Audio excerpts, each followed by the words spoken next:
Today I have a 2014 Infiniti Q50 all-wheel drive. I'm gonna be doing front brakes and rotors on it. I'm gonna get you guys propped up. This is actually a super duper easy job, so hang on, just hang with me. So the only tools you're gonna need for this job, you need a 21 millimeter. I'm using an impact, so I got impact socket for our lug nuts here.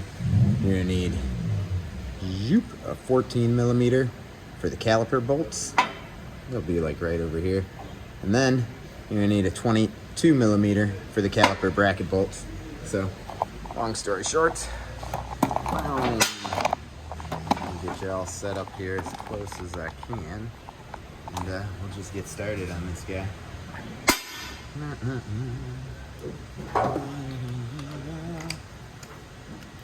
If you don't have an impact, obviously, break them loose while they're on the ground and then jack the car up or your wheel's just gonna spin.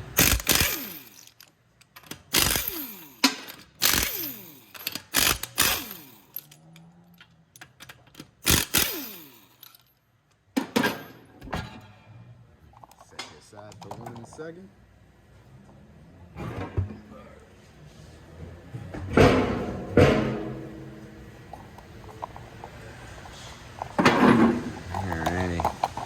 So back where it matters. So now we got the wheel off.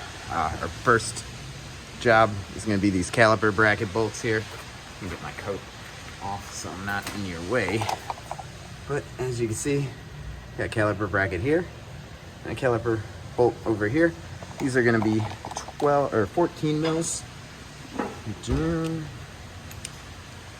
So just going to get this guy in here. Break them loose.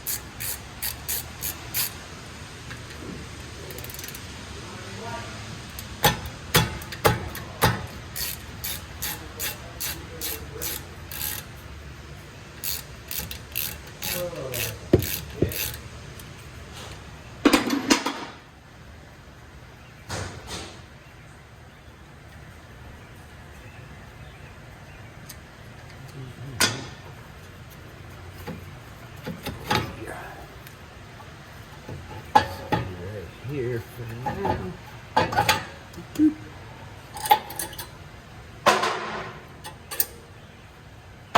All right, our next course of action are gonna be bolt right here, bolt right here. Those are gonna be 22 mils. Let me see if I can turn this wheel, maybe give you a little better view on these. So the easiest way is gonna be if you have an impact. I will show you on the bottom bolt with an impact. I'll kind of break the top bolt loose just to show you how I do it when I don't have an impact on these guys.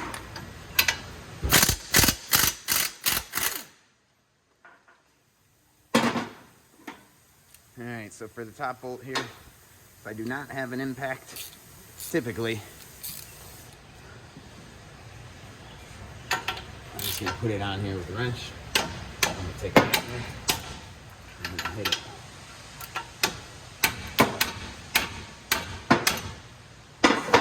These guys actually have, what is it called? The thread locker on them. So these guys are really not coming out. So I would either suggest a long breaker bar or a impact here. Hold on, I'll get a breaker bar just to show you. You can do it with a breaker bar. Give me 1 minute. So when our lower bay, got myself a little breaker bar here, and it's still,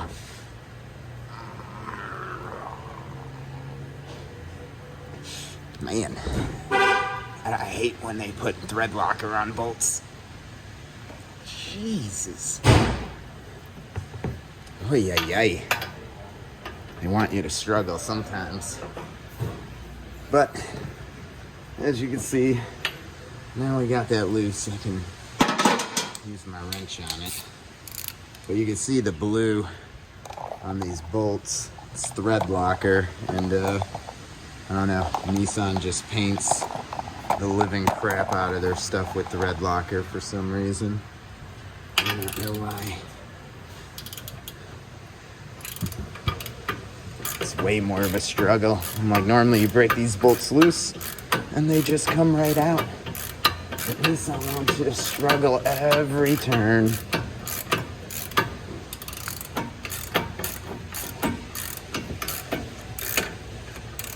But all in all, it's a pretty easy brake job, only needing 3 different socket sizes. I do definitely recommend a hammer. I just hit the rotor off. I know I'm replacing it, so I'm not too worried about the rotor. So I just give it a few whacks and she will come right off for me.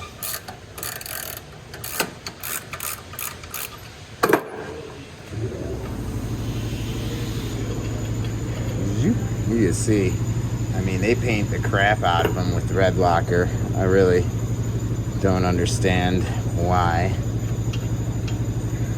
Boop. All right. So now, bam. Just gotta give it a good whack or so.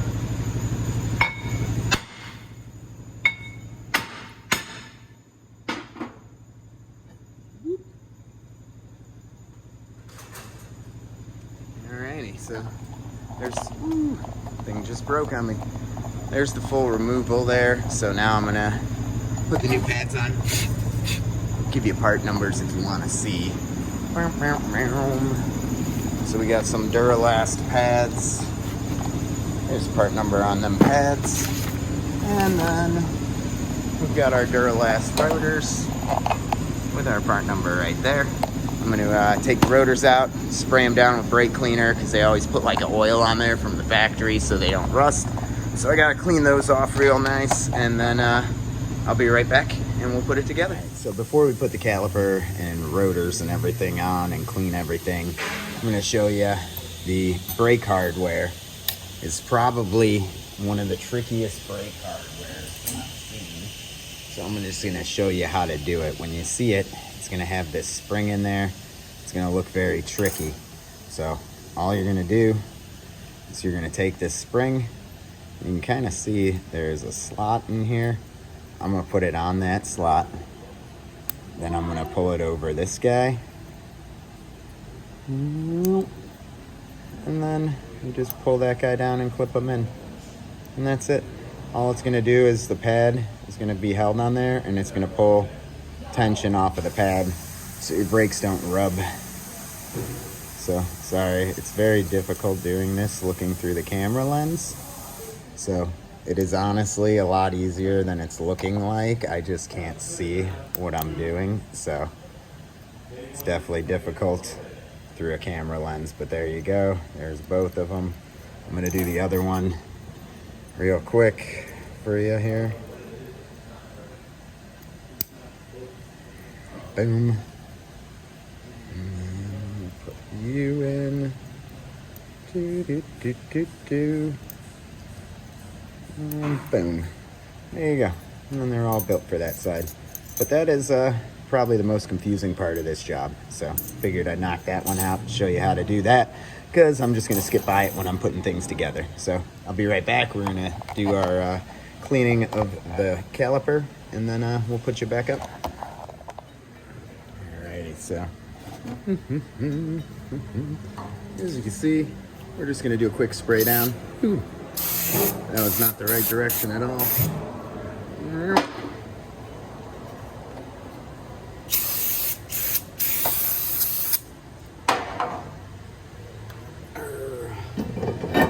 And that guy is ready to go. Now we got a couple little things to do before we put everything together. We're gonna have to compress our caliper pistons. So let me find an old brake pad sitting over here somewhere.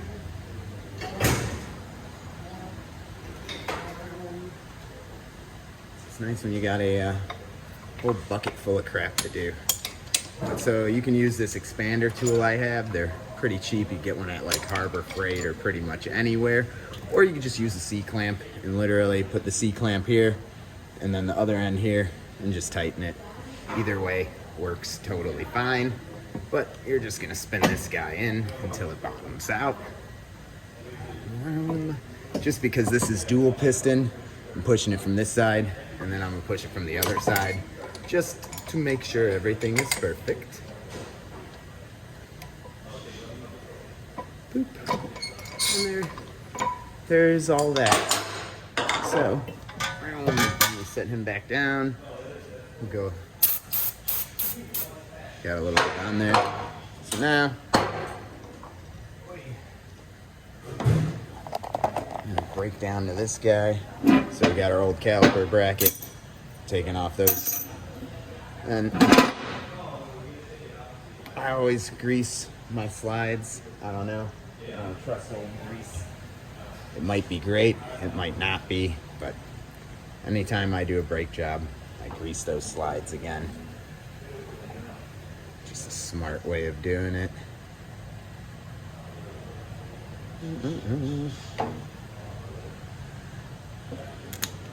See, it moves all nice. This one moves good, but it's a little more sludgy. You can tell the grease is a little old. This one had that rubber ring. They always go away, so like I don't know why they even put those on. It's supposed to like dampen vibration, but 90% of the time I do brakes, they're not even on there anymore. So I don't think they're really worth it.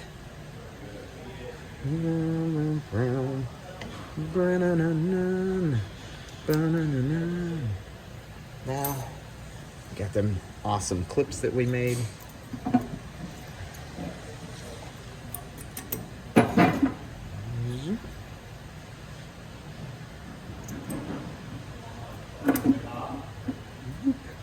Now,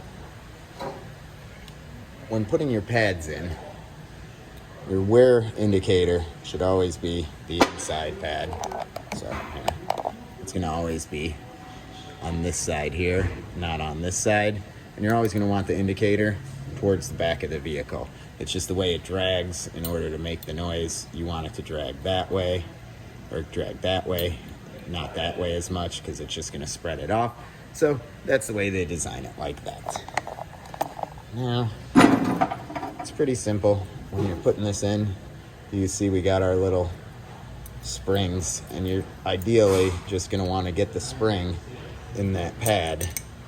And then, same on the other side. And like, if you could tell, the spring kinda pulls it back. You can kinda see it hooks on each pad. And it's just a little pressure to keep pressure off of your caliper or off of your rotor while you're driving down the road. We're gonna do the same thing with this side. Just carefully make sure you get it on that spring, because if that spring's not on it, it's not gonna return as well. So that's pretty much key for that. Boom. Now, really not a bad job. So we're gonna put our good old bolts in. I'm not going to use thread locker on them. They already still have some lock, so I don't feel the need to re-thread lock these guys. But you can if you want. I'm just not gonna screw the next guy to get stuck doing this job like I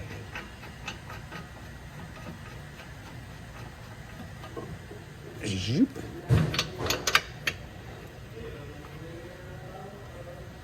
Let me grab my socket. Oh, I got it. Let's just turn this guy. Make it nice and easy for us here. So I'm just gonna tighten everything now.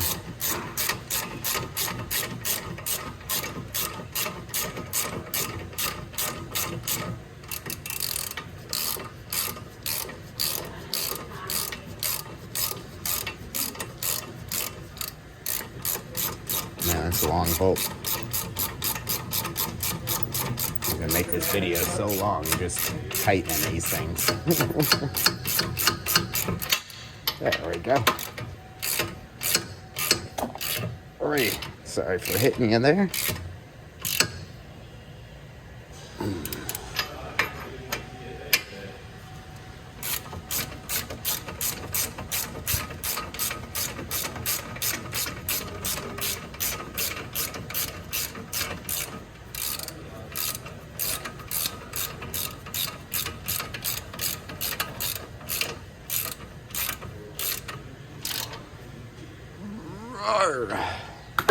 Now, it's always up to you. You can put a little bit of the anti-seize right on the center, in the back, well, kind of on both edges, because that's where the pistons are going to contact, and you can put a little on the front where the teeth of the caliper are going to sit. It'll lessen a little bit of the vibrations. Not a whole lot, but I mean, while you're there, might as well be polite and do it. Even though I gotta squish them together and get it all over my hands. So, let's see, where did I put these two bolts here? Boop. Boop. And grab our 14 for those.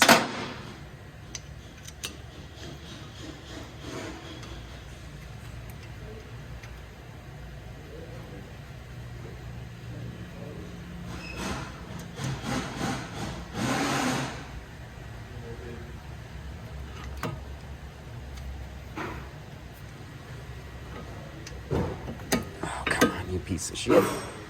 How you gonna douchebag me? Oh. I'm like hitting my own bolt there. Alright. It's awkward trying to repair stuff with a camera in front of you. You like can't see what you're doing. I don't know why that bolt doesn't want to line up for me right now.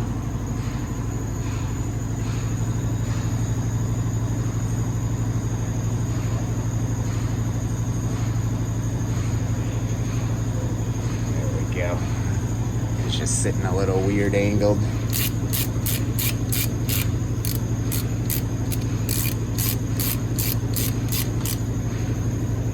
Boom.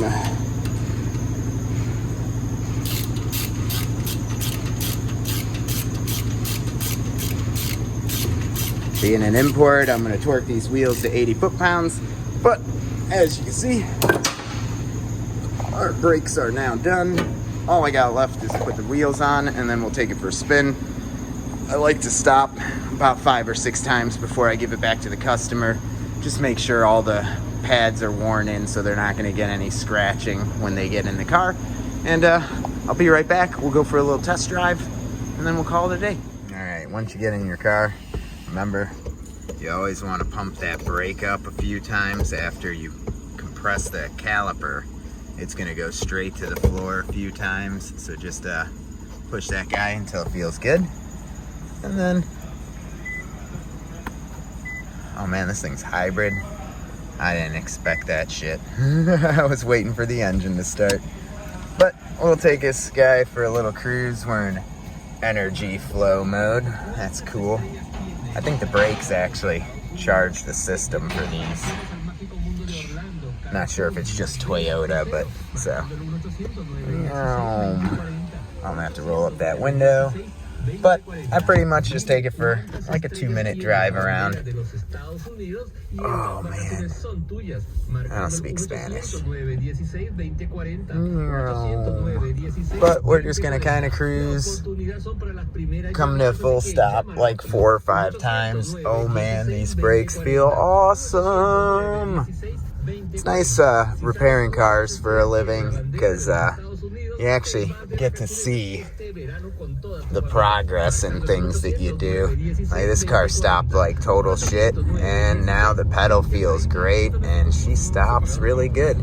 So mission success, another happy customer, and another happy day at work. So remember to like and subscribe. Stay tuned. I kind of repair any cars. I personally own a WRX and an Eclipse right now that I will have videos on. I got lots of Cadillac videos because my wife owns a Cadillac, but I definitely have pretty much any make and model videos coming, so stay tuned, like and subscribe, and as always, I will see you guys on the next video.